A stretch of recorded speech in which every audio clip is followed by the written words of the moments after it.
Hi ಎಲ್ರಿಗೂ ನಮಸ್ಕಾರ. Welcome back to my YouTube channel Savinenapu. ನಾನು ಲತಾ. ಇವತ್ತೊಂದು ಆರೋಗ್ಯಕರವಾದ ದೋಸೆ ರೆಸಿಪಿನ ಮಾಡೋದು ತೋರಿಸ್ತಾ ಇದ್ದೀನಿ. ಅದಕ್ಕೂ ಮುಂಚೆ ಯಾರೆಲ್ಲ ಹೊಸ ನನ್ನ ಚಾನಲ್ ನೋಡ್ತಿರೋ ಪ್ಲೀಸ್ ನನ್ನ ಚಾನಲ್ನ ಸಬ್ಸ್ಕ್ರೈಬ್ ಮಾಡಿ, ಶೇರ್ ಮಾಡಿ, ಕಮೆಂಟ್ ಮಾಡಿ. ಈಗ ಹೇಗೆ ಮಾಡೋದಂತ ನೋಡೋಣ. ನಾನಿಲ್ಲಿ ಹೆಸರು ಕಾಳನ್ನು ಮೊಳಕೆ ಬರೆಸಿಟ್ಕೊಂಡಿದ್ದೆ. ಈ ದೋಸೆ ಮಾಡೋಕ್ಕೆ ನಮಗೆ ಉದ್ದಿನ ಬೇಳೆ ಬೇಡ, ಫರ್ಮೆಂಟೇಷನ್ ಮಾಡಬೇಕು ಅನ್ನೋ ಅವಶ್ಯಕತೆ ಇಲ್ಲ. ಎರಡು ಸಾಮಗ್ರಿ ಇದ್ದರೆ ಸಾಕು. ಈ ಪ್ರೋಟೀನ್ ರಿಚ್ ಆಗಿರೋ ಹೆಸರು ಕಾಳು ದೋಸೆ ರೆಡಿ ಆಗಿಬಿಡುತ್ತೆ. ಹೆಸರು ಕಾಳನ್ನ ರಾತ್ರಿ ನೆನೆ ಇಟ್ಟು ಬೆಳಗ್ಗೆ ರುಬ್ಬಿ ಮಾಡಿದ್ರೂ ಮಾಡ್ಕೋಬೋದು. ಇಲ್ಲ ಮೊಳಕೆ ಕಾಳಿದ್ರೆ ಹೆಸರು ಕಾಳ್ದು ಅದನ್ನು ಡೈರೆಕ್ಟಾಗಿ ಹಾಕ್ಕೊಂಡು ಮಾಡ್ಕೋಬೋದು. ನಾನಿಲ್ಲಿ ಮೊಳಕೆ ಬಂದಿರೋ ಹೆಸರು ಕಾಳನ್ನ ಬಳಸ್ಕೊತಿದ್ದೀನಿ. ಅದಕ್ಕೋಸ್ಕರ ಒಂದು 2-3 ಗಂಟೆ ಮೊದಲು 1 ಕಪ್ ಆಗೋವಷ್ಟು ಅಕ್ಕಿ ತೊಗೊಂಡಿದ್ದೀನಿ. ರೇಷನ್ ಅಕ್ಕಿನ ಒಂದು 3 ಗಂಟೆ ನೆನೆಸಿದ್ರೆ ಸಾಕು. ಬೆಳಗ್ಗೆ ಒಂದು 6 ಗಂಟೆ ನೆನೆಸಿದರೆ ನಾವು ದೋಸೆ ಮಾಡೋ ಟೈಮಿಗೆ ನೆಂದೋಗಿಬಿಡುತ್ತವೆ. ನೆನೆಸೋದಷ್ಟೇ, ಇದನ್ನೇನು ಮತ್ತೆ ಫರ್ಮೆಂಟೇಷನ್ ಮಾಡೋಕ್ಕೆ ಇಡೋಕ್ಕೆ ಅವಶ್ಯಕತೆ ಇಲ್ಲ.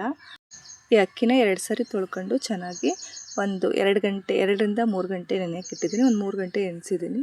ಒಂದು 3 ಗಂಟೆ ಆಗಿದೆ. ಇವಾಗ ಒಂದು ಮಿಕ್ಸಿ ಜಾರ್ ತೊಗೊಂಡು 2 ಬಟ್ಲಾಗುವಷ್ಟು ಅಕ್ಕಿ ತೊಗೊಂಡಿದ್ವಲ್ಲ, ಆ ಬಟ್ಲಲ್ಲಿ 2 ಬಟ್ಲಾಗುವಷ್ಟು, 1 ಬಟ್ಲು ಅಕ್ಕಿಗೆ 2 ಬಟ್ಲಷ್ಟು ಹೆಸರು ಕಾಳು ತೊಗೊಂಡಿದ್ದೀನಿ. ಒಂದು ಮಿಕ್ಸಿ ಜಾರಿಗೆ ಸೇರಿಸ್ಕೊಂಡಿದ್ದೀನಿ. ಅದಕ್ಕೆ ನೆನೆಸಿಟ್ಟಿರೋ ಅಕ್ಕಿನೂ ಹಾಕ್ಕೊಂಡು 1-2 ಹಸಿಮೆಣ್ಸಿಕಾಯಿನ ಮುರಿದು ಹಾಕ್ಕೊಂಡಿದ್ದೀನಿ. ಒಂದು ಇಂಚ್ ಆಗೋಷ್ಟು ಶುಂಠಿ ಹಾಕ್ಕೊಂಡಿದ್ದೀನಿ. 1 ಗೆಡ್ಡೆ ಬೆಳ್ಳುಳ್ಳಿನ ಸೇರಿಸ್ಕೊತಿದ್ದೀನಿ. ಈಗ ಇದನ್ನು ಸ್ವಲ್ಪನೇ ನೀರು ಹಾಕ್ಕೊಂಡು ಎಷ್ಟು ನುಣ್ಣಗೆ ಸಾಧ್ಯನೋ ಅಷ್ಟು ನುಣ್ಣಗೆ ರುಬ್ಕೊಂಬರೋಣ. ತುಂಬ ನೀರು ಹಾಕ್ಕೊಳಕ್ಕೆ ಹೋಗಬೇಡಿ. ನೋಡಿ, ಈಗ ಫುಲ್ ನೈಸಾಗಿ ರುಬ್ಕೊಂಬಂದಿದ್ದೀನಿ. ಇದಕ್ಕೇನು ಸೋಡಾ ಹಾಕೋ ಅವಶ್ಯಕತೆಯೇ ಇಲ್ಲ. ಜಸ್ಟ್ ರುಚಿಗೆ ಎಷ್ಟು ಬೇಕೋ ಅಷ್ಟು ಉಪ್ಪು ಸೇರಿಸ್ಕೊಂಡ್ರೆ ಸಾಕಾಗುತ್ತೆ. ನೋಡಿ, ಈ ಕನ್ಸಿಸ್ಟೆನ್ಸಿ ಇರಬೇಕು. ತುಂಬ ತೆಳ್ಳಗೂ ಇರಬಾರ್ದು, ತುಂಬ ಗಟ್ಟಿನೂ ಇರಬಾರ್ದು. ಕ್ರಿಸ್ಪಿಯಾಗಿ ಬೇಕು ಅಂದರೆ ಸ್ವಲ್ಪ ಬ್ಯಾಟರ್ನ ತೆಳ್ಳಗೆ ಮಾಡ್ಕೊಳ್ಳಿ. ಈಗ ಈ ದೋಸೆ ಮಾಡೋಕ್ಕೆ ಎಷ್ಟು ಬೇಕೋ ಅಷ್ಟು ರುಚಿಗೆ ತಕ್ಕಷ್ಟು ಉಪ್ಪನ್ನು ಸೇರಿಸ್ಕೊಂಡು ಚೆನ್ನಾಗಿ ಕಲಿಸ್ಕೊತಿದ್ದೀನಿ, ಉಪ್ಪು ಕರಗೋ ತನಕ. ಈಗ ಗ್ಯಾಸ್ ಮೇಲೆ ಹಂಚು ಕಾಯಕ್ಕಿಟ್ಟಿದ್ದೆ.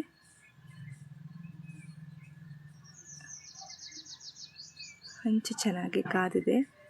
ಸ್ವಲ್ಪ ಮೊದಲಿನ ಸಾರಿ ಮಾಡಬೇಕಾದ್ರೆ ಸ್ವಲ್ಪ ಎಣ್ಣೆನ ಗ್ರೀಸ್ ಮಾಡಿಕೊಂಡು ಹಂಚನ್ನು ಸೀಸನಿಂಗ್ ಮಾಡ್ಕೊಳ್ಳೋಣ. ಈ ಥರ ಮಾಡೋದ್ರಿಂದ ದೋಸೆ ಹಂಚಿಗೆ ಇಟ್ಕೊಳ್ಳಲ್ಲ.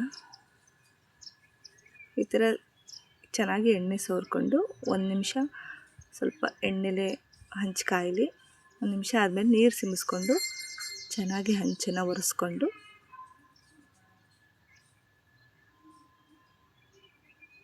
ಗ್ಯಾಸನ್ನು ಮೀಡಿಯಮ್ ಫ್ಲೇಮಲ್ಲೇ ಇಟ್ಕೊಂಡು ಈಗ ದೋಸೆ ಹಾಕ್ಕೊಳ್ಳೋಣ.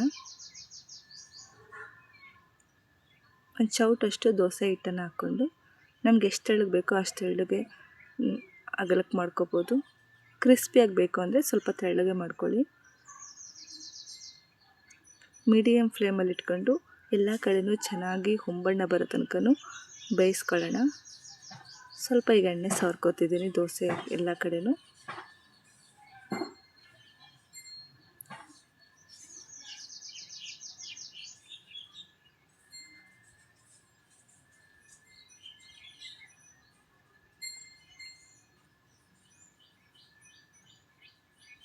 ನಾವು ಹೆಸರು ಕಾಳನ್ನು ರಾತ್ರಿ ಹೆಸರು ಕಾಳು ಹಾಕ್ಕೊಂಡೆ ಮಾಡೋದಾದರೆ ರಾತ್ರಿಯೇ ಹೆಸರು ಕಾಳು ಮತ್ತು ಅಕ್ಕಿನ ನೆನೆ ಹಾಕಿ ಬೆಳಗ್ಗೆ ರುಬ್ಕೊಂಡು ದೋಸೆ ಮಾಡ್ಕೋಬೋದು.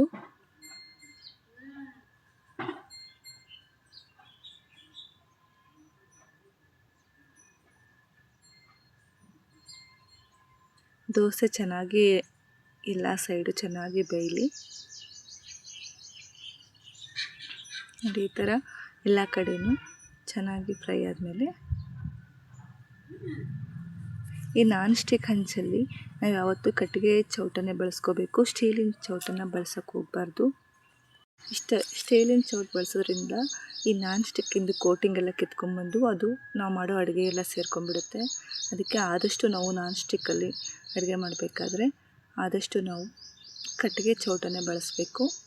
ನೋಡಿ, ಈ ಥರ ಚೆನ್ನಾಗಿ ಸ್ಪ್ರೆಡ್ ಮಾಡಿಕೊಂಡ್ರೆ ನಾವು ಎಷ್ಟು ಬೇಕೋ ಅಷ್ಟು ಅಡುಗೆ ಮಾಡ್ಕೋಬೋದು. ಸ್ವಲ್ಪ ಎಣ್ಣೆನಾದ್ರು ತುಪ್ಪನಾದ್ರು ಸವರ್ಕೊಂಡು ಎಲ್ಲ ಕಡೆ ಚೆನ್ನಾಗಿ ಫ್ರೈ ಆಗೋ ತನಕ, ಹೊಂಬಣ್ಣ ಬರೋ ತನಕ ಬೇಯಿಸ್ಕೊಂಬಿಟ್ರೆ ಒಂದು ಚೂರೂ ದೋಸೆ ಹಿಡ್ಕೊಳ್ಳಲ್ಲ ಮತ್ತು ಟೇಸ್ಟು ಮಾತ್ರ ಸೂಪರಾಗಿರುತ್ತೆ. ಇನ್ಸ್ಟಂಟಾಗೆ ಮಾಡ್ಕೋಬೋದು. ರುಚಿನೂ ಅಷ್ಟೇ, ಆರೋಗ್ಯಕ್ಕಂತೂ ಇನ್ನೂ ತುಂಬ ಒಳ್ಳೆಯದು. ನೋಡಿರಿ ಯಾವ ಥರ ಕಾಣಿಸ್ತಿದೆ ಅಂತ.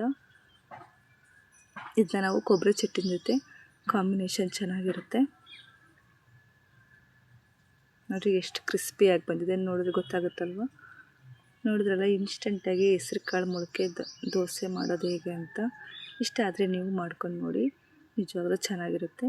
ಪ್ಲೀಸ್ ನನ್ನ ಚಾನಲ್ನ ಸಬ್ಸ್ಕ್ರೈಬ್ ಮಾಡಿ. Thank you.